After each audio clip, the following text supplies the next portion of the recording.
भाई साहब, कर्नाटक में कांग्रेस बजरंग दल जैसे हिंदू संगठन पर बैन लगाने की बात कर रही है। आप इस पर कुछ बोलते क्यों नहीं? हाँ, नहीं बोलता। क्यों? जब हमारे हिंदू कर्मचारी ओपीएस की मांग के लिए पंचकुला में खट्टर की लाठियां खा रहे थे, तब बजरंग दल कुछ बोला था क्या? जब हमारे हिंदू युवा नौकरी की मांग के लिए सड़कों पर पिट रहे थे, तब बजरंग दल कुछ बोला था क्या? जब हमारे हिंदू नौजवान अग्निपथ के विरोध में आंदोलन कर रहे थे, तब बजरंग दल कुछ बोला था क्या? जब नौकरियों में धांधली, पेपर लीक जैसे मुद्दों पर हिंदू विद्यार्थी धरना प्रदर्शन कर रहे थे, तब बजरंग दल कुछ बोला था क्या?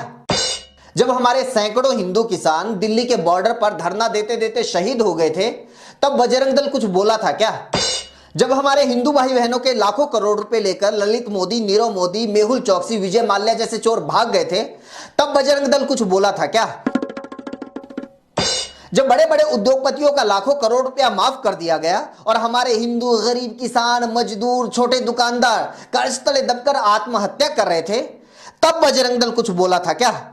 जब करोड़ों हिंदुओं की जमा पूंजी अपने मित्र अडानी को बचाने के लिए उसको सौंप दी गई थी, तब बजरंग दल कुछ बोला था क्या?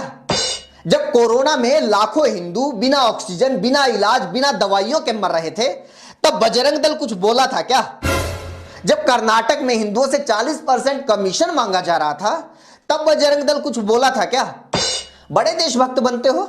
फरवरी 2017 में आपके आज के बड़े नेता ज्योतिरादित्य सिंधिया ने प्रेस कॉन्फ्रेंस करके बोला था कि बजरंग दल तो वो संगठन है जो मुंह में राम और बगल में छुरी रखता है, क्योंकि एटीएस ने पाकिस्तान के लिए जासूसी करने वाले 11 लोगों को पकड़ा था। ये लोग टेलीफोन एक्सचेंज के आड़ में मुखबिरी का धंधा कर रहे थे। एक तो पता नहीं इन लोगों की मुखबिरी करने की खानदानी आदत कब छूटेगी। ज्योतिरादित्य सिंधिया ने कहा था, देशद्रोहियों का रिश्ता देश के बड़े राजनीतिक दल भारतीय जनता पार्टी के साथ जुड़ा पाया गया है। भारतीय जनता पार्टी विश्व की पहली आईएसआई सर्टिफाइड पार्टी बन चुकी है, क्योंकि पकड़े गए 11 में से 3 लोग सीधे भाजपा के साथ जुड़े हुए थे। ध्रुव सक्सेना भाजपा युवा मोर्चा का सदस्य रह चुका था और आईटी सेल का संयोजक था। जितेंद्र सिंह भाजपा पार्षद का नजदीकी रिश्तेदार था और तीसरा आदमी बलराम सिंह बजरंग दल का सदस्य था और जासूसी गिरोह का मास्टरमाइंड था। बता, तब देश के साथ इतनी बड़ी गद्दारी हो रही थी, बजरंग दल कुछ बोला था क्या?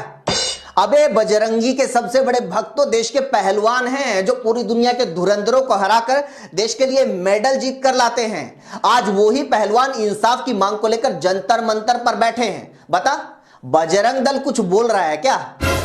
बजरंग दल पर बैन लगाने से हिंदुओं का अपमान होता है, तो बता, बजरंग पुनिया को धरने पर बैठने के लिए मजबूर करने से सनातन धर्म का सम्मान बढ़ता है क्या?